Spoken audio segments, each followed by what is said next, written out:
नमस्कार, मेरा नाम है अमित प्रताप सिंह और आप देख रहे हैं JMD news YouTube channel. Vinesh Phogat को 7 अगस्त 2024 को हुए पेरिस ओलंपिक के अंदर जो रेसलिंग का फाइनल मैच था उसके अंदर उसको डिस्क्वालीफाई कर दिया है और वो अब आगे पेरिस ओलंपिक के अंदर कोई भी पार्टिसिपेट नहीं कर सकती है और कोई भी मैच नहीं खेल सकती है। तो आज की इस वीडियो में हम लोग यही बात करेंगे कि ऐसा क्यों हुआ, साथ ही साथ हम लोग जानेंगे कि ये साजिश है या फिर क्या है, क्योंकि आप लोग देख रहे होंगे कि सोशल मीडिया के ऊपर बहुत सारे लोग इसको साजिश बता रहे हैं और जो अपोजिशन पार्टी है देश के अंदर, जितने भी अपोजिट नेता हैं जो सरकार के, वो सब लोग भी बोल रहे हैं कि ये साजिश है, सरकार की मिली भगत हो सकती है। तो आज हम लोग इसी चीज़ पे बातचीत करेंगे कि ये साजिश है या फिर ऐसा किसी रूल्स के मुताबिक हुआ है। तो दोस्तों आपको बता दें कि विनेश फोगाट का 6 अगस्त और 7 अगस्त को मैच थे उनके रेसलिंग के, जो कि उनकी कैटेगरी में थे।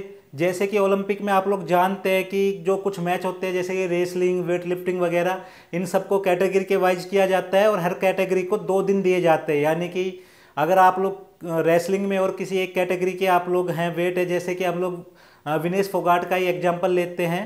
विनेश फोगाट 50 किलोग्राम वाली वेट कैटेगरी में खेल रही थी, तो उनको 2 दिन दिए गए थे। जो जितने भी उनके मैच होने थे वो 2 दिन के अंदर होने थे। तो उनके 3 मैच जो हुए वो पहले दिन हो गए और एक उनका मैच होना था, फाइनल जो मैच था वो अगले दिन होना था 7 अगस्त को।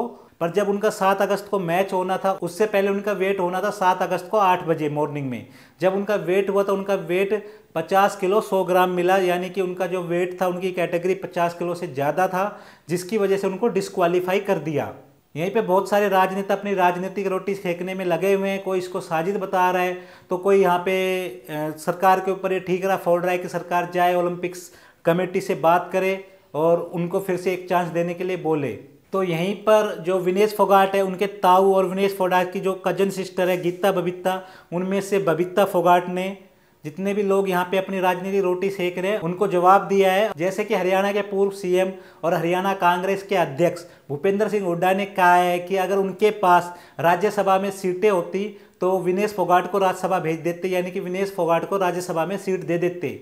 जिसके ऊपर विनेश फोगाट के ताऊ महावीर फोगाट ने कहा है कि ये केवल एक राजनीतिक स्टंट है और कुछ नहीं, कांग्रेस पार्टी यहाँ पे अपना राजनीतिक रोटियां सेकने पे लगी हुई है। वहीं बबीता फोगाट ने, जो कि विनेश फोगाट की कजन है और महावीर फोगाट की बेटी है, और उन्होंने एक्स पर ट्वीट करते हुए लिखा है कि कांग्रेस पार्टी चैंपियनों की चैंपियन है और भूपेंद्र सिंह हुड्डा और उनके बेटे दीपेंद्र सिंह हुड्डा आपदा के अंदर भी अपना राजनीतिक अवसर ढूंढने में लगे हुए हैं। यह देश के लिए एक दुखद घड़ी है, फिर भी कांग्रेस पार्टी और भूपेंद्र सिंह हुड्डा और दीपेंद्र हुड्डा इस आपदा के अंदर राजनीतिक अवसर ढूंढने में लगे हुए हैं। इसी प्रकार से आपको बता दें कि सोशल मीडिया के ऊपर ट्रेंड चला हुआ है कि सब लोग इसको साजिश बता रहे हैं। तो हम लोग चलिए बात कर लेते कि क्या ये साजिश हो सकती है। तो दोस्तों आपको बता दें कि विनेश फोगाट ने 50 किलोग्राम वाली वेट कैटेगरी के अंदर रेसलिंग के अंदर ओलंपिक्स में पार्टिसिपेट किया था, जहां पे उनके जितने भी मैच होने थे वो 50 किलोग्राम की कैटेगरी में होने थे और उनके जो भी मैच थे वो थे 6 और 7 अगस्त को। तो जब उनके 6 अगस्त को उन्होंने क्वालिफाई मैच खेला, उससे पहले उनका वेट किया गया, तो उनका वेट था 49 किलो 900 ग्राम।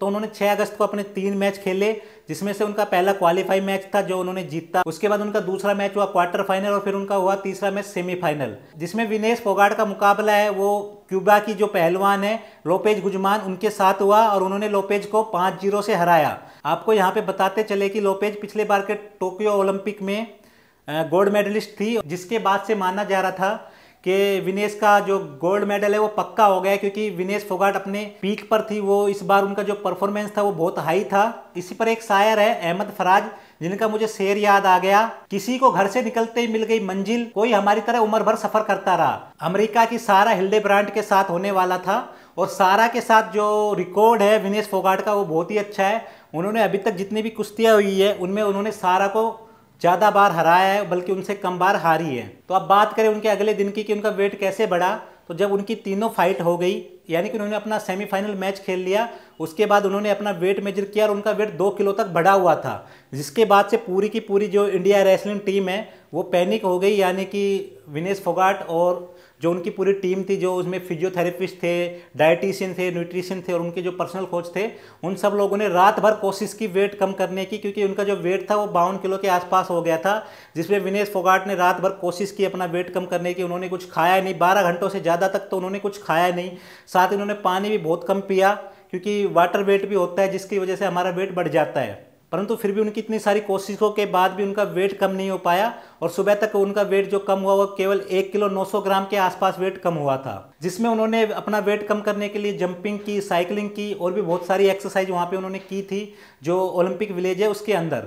यहाँ पे आपको बता दें कि विनेश फोगाट ने आखिर में जब उनका वेट कम नहीं हुआ तो उन्होंने अपना वेट कम करने के लिए अपने बाल छोटे किए, यहाँ तक कि उन्होंने अपने कपड़े भी छोटे कर दिए थे और साथ उन्होंने अपना ब्लड भी निकाला था, उन्होंने अपना खून भी निकाला, जिसकी वजह से उनका वेट तो कम हुआ बट वो 50 किलो की वेट कैटेगरी के अंदर नहीं आ पाई। तो चलिए दोस्तों अब बात कर लेते हैं कि वो कौन सा रूल है जिसकी वजह से विनेश फोगाट डिस्क्वालीफाई हो गई। दोस्तों ओलंपिक के अंदर एक कमेटी है यूनाइटेड वर्ल्ड रेसलिंग यानी कि UWW, जिसके रूल्स के मुताबिक कुछ खेलों के अंदर वेट कैटेगरी बनाई गई है ताकि जो सेम वेट वाले हैं वो अपने सेम वेट वाले अपोनेंट के साथ खेल सके, जिससे उनका मानना ये है कि उनको जो ताकत लगेगी उनकी खेल के अंदर वो सेम लगेगी। इसमें से काफ़ी सारे खेल आते हैं जैसे कि वेट लिफ्टिंग, कुश्ती, ये जो सारे खेल्स हैं ये वेट कैटेगरी के अंदर आते हैं और इनमें अलग अलग कैटेगरी बांटी गई है, जैसे कि 50 किलोग्राम की कैटेगरी, 53 किलोग्राम की कैटेगरी, 75 किलोग्राम की कैटेगरी, ऐसे अलग अलग कैटेगरी बांटी गई है। बॉक्सिंग भी इन्हीं में आता है।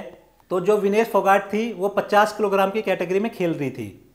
उनका पहले दिन जब वेट हुआ 6 अगस्त तो उनका वेट 49 किलो 900 ग्राम मिला। तो उन्होंने अपने तीनों मैच खेले और वो सेमीफाइनल में जीत चुकी थी और फाइनल में पहुंच चुकी थी। बट उनका रात को हुआ क्या कि उनका वेट बढ़ गया। यहाँ पे जो एक्सपर्ट है उनका कहना ये है कि पहलवान जो होते हैं उनका कई बार क्या होता है कि स्ट्रेस की वजह से या वो फिर ज़्यादा देर तक भूखे रहते हैं, उस वजह से भी ब्लोटिंग हो जाती है।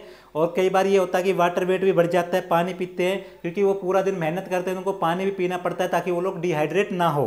इसकी वजह से उनका वेट बढ़ जाता है। यहाँ पे 2 किलो तक विनेश फोगाट का वेट बढ़ गया था, पर उन्होंने खूब कोशिश करके 1 किलो 900 ग्राम के आसपास उन्होंने अपना वेट कम किया। और जब वो अगले दिन 7 अगस्त को सुबह 8 बजे तराजू पे चढ़ी तो उनका वेट था 50 किलो 100 ग्राम से थोड़ा ज़्यादा, यानी 50 किलो 100 ग्राम आप लोग मान लीजिए।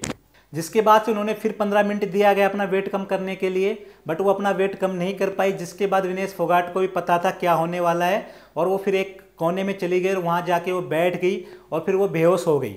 यहाँ पे दोस्तों ऐसा भी बताया जा रहा है कि जो इंडियन ओलंपिक टीम थी उन्होंने वहाँ पे जो कमेटी है उनसे रिक्वेस्ट की थी उसको एक चांस और दिया जाए, 1-2 घंटे का टाइम और दिया जाए जिससे वो अपना 100 किलोग्राम वेट कम कर सके। ऐसा हुआ नहीं और उनको दूसरा चांस मिला नहीं विनेश फोगाट को, वो अपना वेट कम नहीं कर पाई और इसकी वजह से वो डिस्क्वालीफाई हो गई। यहीं पे मैं आपको बता दूं कि विनेश फोगाट केवल ऐसी नहीं है जो पेरिस ओलंपिक के अंदर डिस्क्वालीफाई हुई हैं, वो भी 50 किलो वेट कैटेगरी के अंदर।